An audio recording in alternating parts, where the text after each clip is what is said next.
The last 8 months have taught us also that the exercise of civic responsibility is a central plank in the war against this pandemic. Between June and end of September, the country witnessed a heightened level of public awareness and public restraint. Our country witnessed a high level of observation of COVID protocols, and we were aware and took our civic responsibility seriously. But after de-escalating the measures at the end of September,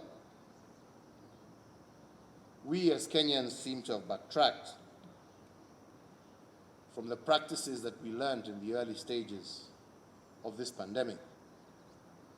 And all of this built around the false notion that because the curve was flattening, the country was now safe and we could go back to normal behavior. And indeed, it was for this very same reason that I warned in my last COVID address that what seems like a victory in September could become a big liability in October. And in fact, this is what has happened. And at the same time, I said that we may win the battle, but lose the overall war if we, as citizens, do not remain vigilant. More so, because again, as I said, the most fragile point in any war happens at the point when victory is in sight.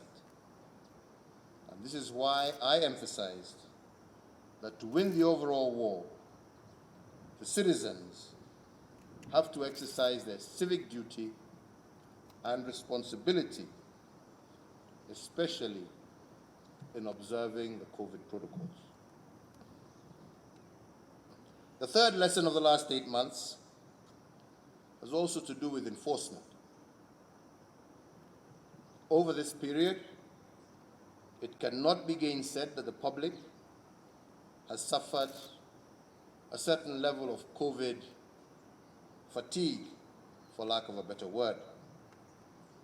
And with this fatigue, public responsiveness to COVID protocols has also greatly reduced.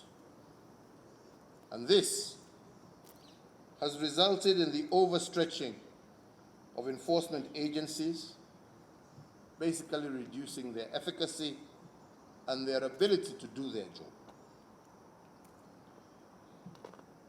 But I remind you once again, fellow Kenyans, as I mentioned during my 10th COVID address, that the government does not have the ability to police the morality of its citizens. We will double our enforcement efforts, but it is you, the public, that will play the most critical role. You must remember that it is not my government's desire